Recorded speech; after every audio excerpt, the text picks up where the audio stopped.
মৰমৰ পঞ্চমমান শ্ৰেণীৰ ছাত্ৰ-ছাত্ৰীসকল তোমালোকৰ ভাষাৰ আজি পাঠ নং 13 ওজাপালি পঢ়াবলৈ গৈছো আৰু ইয়াৰ বিভিন্ন ধৰণে ইয়াক বৰ্ণনা কৰি বিভিন্ন ধৰণৰ আমি প্ৰশ্ন উত্তৰবোৰ সমাধান কৰিম আৰু ওজাপালিনো কি তাৰ বিষয়ে আমি বিশদভাৱে আলোচনা কৰিম। গতিকে তোমালোকে যিসকলে মোৰ চেনেলটোত নতুনকৈ আহিছা চেনেলটো সাবস্ক্ৰাইব কৰি দিবা আৰু ভিডিওটো ভাল লাগিলে নিশ্চয় এটা লাইক কৰি দিবা আৰু বেল আইকনটো প্ৰেছ কৰিবা যাতে যিকোনো ভিডিঅই তোমালোকে পোনছাতি পাবলৈ সক্ষম হোৱা আৰু বন্ধুবৰ্গৰ মাজত শেয়াৰ কৰি দিবা। এতিয়া আহাচোন আমি পাঠটোলৈ আগবাঢ়ো। আমাৰ পাঠটো আছিল ওজাপালি। তোমালোকে কেতিয়াবা ওজাপালিয়ে অনুষ্ঠান পৰিবেশন কৰা দেখিছানে? উৎসৱ পাৰ্বণ পূজা সবাহ আদিত তোমালোকে এনে ধৰণৰ অনুষ্ঠান নিশ্চয় দেখা পাইছা। সঁচাকৈয়ে ই এক অতি মনপৰখা আৰু আকৰ্ষণীয় সাংস্কৃতিক অনুষ্ঠান। পৌৰাণিক আৰু লৌকিক আখ্যান উপাখ্যানৰ কাহিনী গীত পদ নৃত্য আৰু অভিনয়ৰ মাজেদি সহজ সৰলভাৱে লোক সমাজত প্ৰচাৰ কৰা অনুষ্ঠানবোৰেই হ'ল লোকনাট্য অনুষ্ঠান। ওজাপালিও তেনে এটি লোকনাট্য অনুষ্ঠান।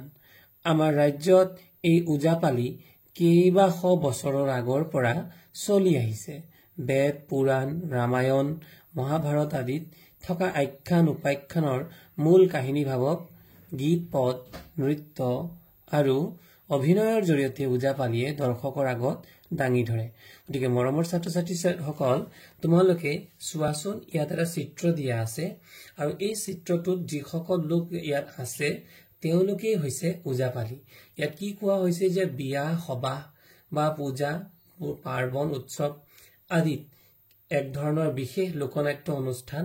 য'ত কি কৰা হয় বেদ পুৰাণ ৰামায়ণ মহাভাৰত আদিৰ যিবোৰ আখ্যান উপাখ্যানৰ মূল কাহিনী ভাগ তাক বিভিন্ন গীত পদ নৃত্য আৰু অভিনয়ৰ জৰিয়তে ওজাপালিয়ে দৰ্শকৰ আগত দাঙি ধৰে। বিভিন্ন এক্টিং অভিনয় হয়নে বাৰু? গতিকে এনেধৰণৰ ওজাপালি তোমালোকে আগতে দেখিছানে নাই মোক কমেণ্ট বক্সত জনাবা আৰু যিসকলে দেখিছা তেওঁলোকে বুজি পাবা যে এনেধৰণৰ ওজাপালিৰ এটা দল থাকে আৰু এই দলটোৱে পৌৰাণিক কাহিনীবোৰক বিভিন্ন ধৰণৰ অভিনয়ৰ যোগেদি আমাৰ লোক সমাজত ইয়াক প্ৰচাৰ কৰে। গতিকে এই যে দলটো দেখিছা এই দলটোত এগৰাকী মুখ্য পালি থাকে আৰু তেওঁক ডাইনা পালি বোলে। গতিকে তেওঁলোকৰ সাজপাৰ কেনেকুৱা? তেওঁলোকে আচলতে চুৰিয়া চেলেং ইত্যাদিবোৰ পিন্ধিছে আৰু শেষলৈ আমি এইবোৰ জানিম বাৰু। এতিয়া আহাচোন পিছৰ পেৰাগ্ৰাফটো আমি পঢ়ো বা পিছৰ দফাটো আমি পঢ়ো। তোমালোকে ওজাপালি অনুষ্ঠান চাওঁতে মন কৰিবাচোন তাত এজন লোকে মূল কাহিনী ভাগ নৃত্য গীত নৃত্য মানে ডান্স গীত আৰু অভিনয়ৰ জৰিয়তে বৰ্ণনা কৰে। অভিনয় মানে হৈছে এক্টিং। তেওঁক ওজা বোলে। গতিকে যিজনে মুখ্যতঃ এক্টিং কৰি পেলাই বা অভিনয় কৰি পেলাই কাহিনীবোৰ বৰ্ণনা কৰে তেওঁকে আমি কি বুলি কওঁ ওজা বুলি কওঁ। তেওঁৰ দলত ৫-৬জন মান পালি থাকে আৰু এই ওজাৰ লগত যিকেইজন কাষতে লগতে ছাপোৰ্ট কৰা অৰ্থাৎ তেওঁক সহায় কৰিবৰ কাৰণে বা তেওঁৰ এই অনুষ্ঠান পৰিচালনা কৰিবৰ কাৰণে যিকেইজন তেওঁক সহায় কৰে সেই কেইজনেই হ'ল পালি। ওজাই দিহাৰে একোটা পৌৰাণিক কাহিনী বিভিন্ন ৰাগত গাই যায়। পালিসকলে খুটি তাল বজায়। খুটি তাল মানে এক ধৰণৰ বাদ্যযন্ত্ৰ বজাই সেই দিহা দুহাৰে আৰু ভৰিৰে তাল ৰাখি থাকে। তোমালোকে মন কৰিবাচোন কেতিয়াবা তোমালোকেও গীত গাওঁতে ভৰিৰে তাল ৰাখি ৰাখি গান গোৱা হয়নে বাৰু? বিলতে হালিছে এনেধৰণৰ যেতিয়া গান গোৱা ভৰিৰে তোমালোকে তাল ৰাখি থাকা। ঠিক তেনেকৈ এই পালিসকলেও কিন্তু ভৰিৰে তাল ৰাখি থাকে। গীতৰ লগে লগে ওজাই বিভিন্ন অংগ ভংগীৰে নাচে। অংগ অৰ্থাৎ আমাৰ হাত ভৰি ইত্যাদিবোৰ বিভিন্ন দিশেৰে নচি নচুৱাই ইয়াৰ গীতৰ যিবোৰ অৰ্থ সেইবোৰ প্ৰকাশ কৰাৰ চেষ্টা কৰে। পালিসকলৰ মাজত এজন মুখ্য পালিও থাকে। যিকেইজন পালি আছিল ওজাৰ বাহিৰে অৰ্থাৎ ওজা হ'ল সৰ্বপ্ৰথমে মানে ইয়াৰ আগ ধৰোতা। তাৰ লগতে যিসকল পালি থাকে সেই পালিৰ ভিতৰতো এজন মুখ্য পালি থাকে। তেওঁ ওজাৰ সোঁহাত স্বৰূপ অৰ্থাৎ হিন্দীত যদি কওঁ দাহিনা হাত। তেওঁক ডাইনা পালি বোলে আৰু সেই দাহিনাৰ পৰাই হৈছে ডাইনা পালি বোলে। ডাইনা পালিজন প্ৰধানকৈ সুৰসিক হয়। সুৰসিক মানে অৰ্থাৎ কমেডিয়ান। ইংলিছত আমি কমেডিয়ান বুলি ক'ব পাৰো হয়নে? যিয়ে জমনি কৰে আমি জমনি বুলি কওঁ ঘৰুৱা ভাষাত হয়নে বাৰু? পালিসকলৰ লগত গীত গোৱাৰ উপৰি তেওঁ ধেমেলীয়া কথাৰ অৱতাৰণা কৰি অৰ্থাৎ কিছুমান খুহুতীয়া ধেমেলীয়া কথা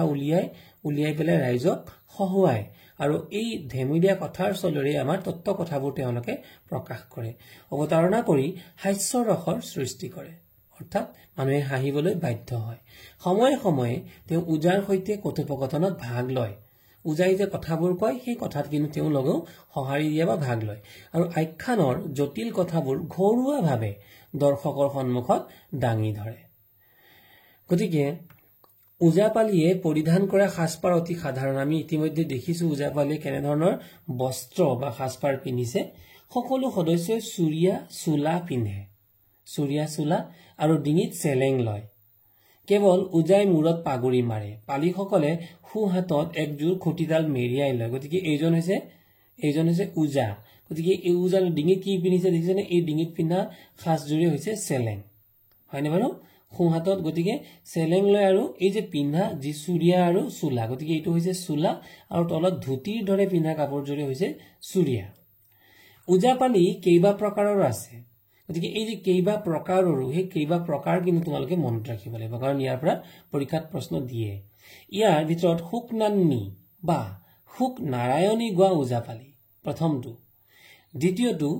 ব্যাসৰ বা ব্যাস গোৱা ওজাপালি তৃতীয়টো ভাইৰা বা ভাওৰীয়া বা ৰামায়ণ গোৱা ওজাপালি আৰু 4 নম্বৰত বৈষ্ণৱী ওজা 5 নম্বৰত টুকুৰীয়া ওজা আৰু 6 নম্বৰত আপি ওজা আদি উল্লেখযোগ্য গতিকে মৰমৰ ছাত্ৰ ছাত্ৰীসকল তোমালোকে ওজাপালি কেই প্ৰকাৰৰ পালা ওজাপালি হৈ গল 6 প্ৰকাৰৰ এই যে 6 প্ৰকাৰ তোমালোকে এই পাঠটো পঢ়ি মুখস্থ কৰিবা আৰু মুখস্থ হলে মোক এটা কমেন্ট কৰিবা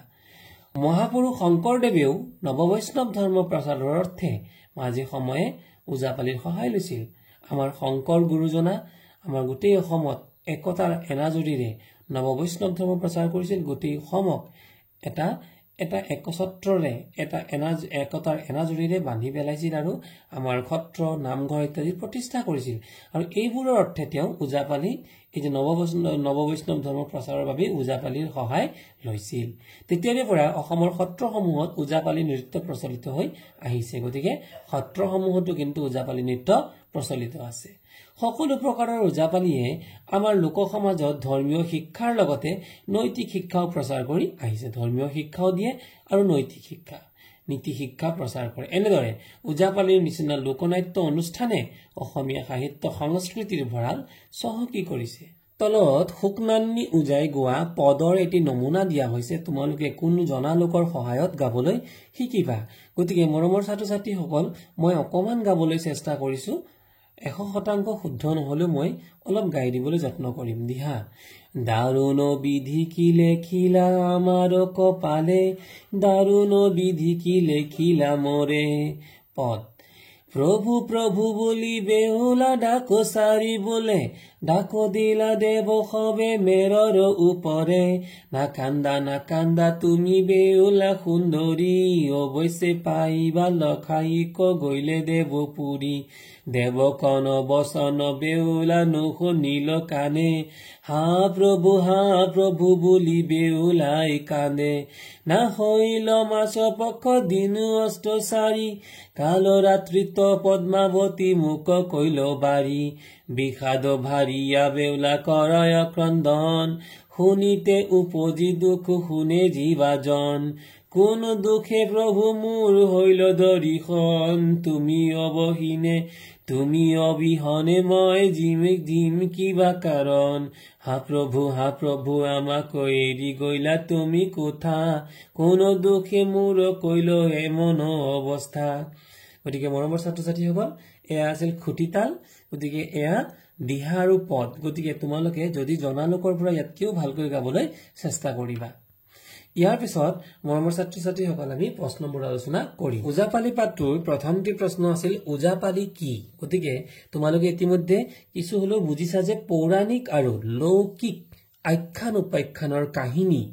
গীত পদ হয়নে বাৰু কি বুলি কলো কাহিনী গীত পদ নৃত্য আৰু অভিনয়ৰ মাজেদি উৎসৱ পাৰ্বণ পূজা সভা আদিত পৰিবেশন কৰা এক লোকনাট্য অনুষ্ঠান হল ওজাপালি গতিকে এই প্ৰশ্নটো তোমালোকে মুখস্থ কৰি পেলাবা আৰু এইটো পৰীক্ষাত আহেই উজাৰ লগত কোন কোন থাকে উজাৰ লগত 5-6 জন মান পালি আৰু তাৰে এজন মুখ্য পালি থাকে উজাপালিৰ প্ৰকাৰবোৰ কি কি উজাপালিৰ প্ৰকাৰবোৰ হ'ল 1 নম্বৰত শুকনান্নী বা শুক নাৰায়ণী গোৱা উজাপালি 2 নম্বৰত বিয়াহৰ বা বিয়াহ গোৱা উজাপালি 3 নম্বৰত ভাইৰা বা ভাৱৰীয়া বা ৰামায়ণ গোৱা উজাপালি আৰু 4 নম্বৰত বৈষ্ণৱী উজা 5 নম্বৰত টুকুৰীয়া উজা 6 নম্বৰত আপি উজা গতিকে যিসকল ছাত্ৰ ছাত্ৰীয়ে তোমালোকে ভিডিঅ'বোৰ চাইছা গতিকে মৰমৰ ছাত্ৰ ছাত্ৰীসকল তোমালোকৰ লগত মোৰো এটা কানেকশ্যন আছে তোমালোকৰ এটা যোগসূত্ৰ বা সম্পৰ্ক আছে তোমালোকে যেতিয়া প্ৰশ্নবোৰ পঢ়ি ভাল পোৱা তোমালোকে মুখস্থ কৰা মোৰ ভাল লাগে গতিকে তোমালোকে মুখস্থ হলে মোক কমেন্ট কৰি জনাবা 9 নম্বৰত উজাপালি কোট কোট পৰিবেশন কৰা দেখা যায় উজাপালি উৎসৱ পাৰ্বণ পূজা সভা আদিত পৰিবেশন কৰা দেখা যায় সো উত্তৰ দিয়া উজাপালিয়ে পৰিধান কৰা সাজপাৰ কেনেকুৱা গতিকে উজাপালিয়ে পৰিধান কৰা সাজপাৰ অতি সাধাৰণ সকলো সদস্যই চুৰিয়া চোলা পিন্ধে আৰু ডিঙিত চেলেং লয় হয়নে বাৰু কেৱল উজাই মূৰত পাগুৰি মাৰে গতিকে বেলেগে নামাৰে একমাত্ৰ কেৱল উজাই মূৰত পাগুৰি মাৰে পালিসকলে সোঁহাতত একজোৰ খুঁটিডাল মেৰিয়াই লয় উজাপালিত উজাই গোৱা গীতসমূহৰ কাহিনীভাগ ক'ৰ পৰা লোৱা হয় উজাপালিত উজাই গোৱা গীতসমূহৰ কাহিনীভাগ বেদ পুৰাণ ৰামায়ণ মহাভাৰত আদিত থকা আখ্যান উপাখ্যানৰ পৰা লোৱা হয় উজাপালিজন প্ৰধানকৈ সুৰসিক হয় পালিসকলৰ লগত গীত গোৱাৰ উপৰি তেওঁ ধেমেলীয়া কথাৰ অৱতাৰণা কৰি হাস্যৰসৰ সৃষ্টি কৰে ঘ নম্বৰ প্ৰশ্ন অনুষ্ঠান পৰিবেশন কৰোঁতে কোনে কি দায়িত্ব পালন কৰে উজাই দিহাৰে একোটা পৌৰাণিক কাহিনী বিভিন্ন ৰাগত গাই যায় পালিসকলে খুঁটি তাল বজাই সেই দিহা দুহাৰে আৰু ভৰিৰে তাল ৰাখি থাকে গীতৰ লগে লগে উজাই বিভিন্ন অংগভংগীৰে নাচে ডাইনাপালিজনে পালিসকলৰ লগত গীত গোৱাৰ উপৰি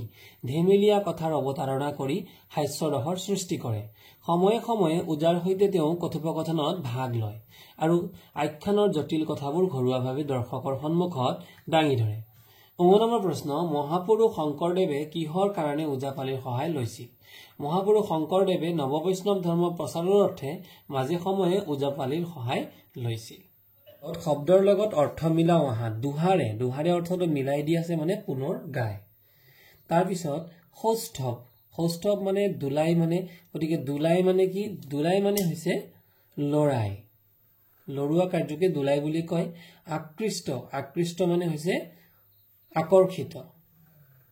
বোধগম্য মানে হৈছে বুজিব পৰা গতিকে সৌষ্ঠৱ মানে কি হ'ব সৌষ্ঠৱ মানে আমাৰ শেষত হ'ব সৌন্দৰ্য এয়া আছিল আমাৰ শব্দৰ লগত অৰ্থ মিলোৱা ইয়াৰ পাছতে আমি জানো আহাচোন পুতলা নাচ কাহিনী সাধু কথা বা ৰূপ কথাক ৰসালভাৱে উপস্থাপন কৰিবলৈ পুতলা নাচৰ সহায় লোৱা হয় এয়া চিত্ৰত দেখিছা তোমালোকে দুটা পুতলাহে দেই এয়া কোনো মানুহ নহয় পুতলা দেখিছানে বাৰু এয়া সূতাৰে পুতলাবিলাকক হাতত বান্ধি থৈছে আৰু এই এনেকৈ এজন সূত্ৰধাৰ থাকে তেওঁ এই পুতলাবোৰক নচুৱাবলৈ চেষ্টা কৰে এয়া হৈছে পুতলা নাচ সাধাৰণতে কুহিলাৰ পৰা তৈয়াৰী এই পুতলাবোৰে কাহিনীৰ বিভিন্ন চৰিত্ৰক প্ৰতিনিধিত্ব কৰে হয়নে বাৰু এয়া মানুহ নহয় যদিও মানুহৰ এক্টিং তেওঁলোকৰ দ্বাৰা কৰোৱা হয় সেইবোৰক চৰিত্ৰৰ লগত খাপ খোৱাকৈ কাপোৰ কানি পিন্ধাই সজাই পৰাই উলিওৱা হয় প্ৰতিটো পুতলাৰে হাত ভৰি মূৰ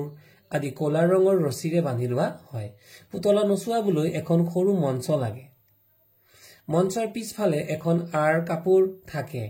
আৰ কাপোৰৰ পিছফালে সূত্ৰধাৰ আৰু মঞ্চত পুতলাবোৰ থাকে সূত্ৰধাৰে ৰছীৰ সহায়ত পুতলা নচুৱায় আৰু পেপাৰ সহায়ত পুতলাৰ হৈ বচন মাতে বচন কিন্তু কোনে মাতে সেই সূত্ৰধাৰজনেহে মাতে মাজে মাজে ভাৱৰীয়া চৰিত্ৰৰ প্ৰৱেশ ঘটাই হাঁহিৰ থুনপাক সৃষ্টি কৰে তাৰপিছত আছিল কুশান গান গোৱালপাৰা জিলাত কোৰ মনত ৰাখিবা গোৱালপাৰা জিলাত প্ৰচলিত এবিধ নৃত্য গীত সংলাপ আৰু অভিনয়েৰে পুষ্ট লোকনাট্য অনুষ্ঠান গতিকে আন এটা যেনেকৈ তোমালোকে পাইছা ওজাপালিৰ দৰে এটা লোকনাট্য অনুষ্ঠান হ'ল কুশান গানত গীতালে এক তাৰযুক্ত বেনা কি নাম ক'লে বেনা নামৰ বাদ্যযন্ত্ৰ বজায় তেওঁৰ লগত এজনী কি থাকে এজন থাকে দুৱাৰী কেইজনমান বায়ন থাকে বায়ন আৰু কেইজনমান নৰ্তক বেশী ল'ৰা বা চেংৰা থাকে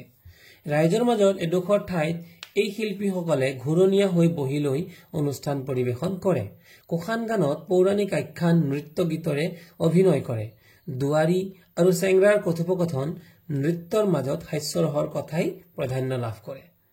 তাৰপিছত আহিল ঢুলীয়া ভাওনা আৰু খুলীয়া ভাওনা ঢুলীয়া ভাওনাৰ উজা ঢুলীয়াসকলে বৰঢোল বজায় কি বজায় বৰঢোল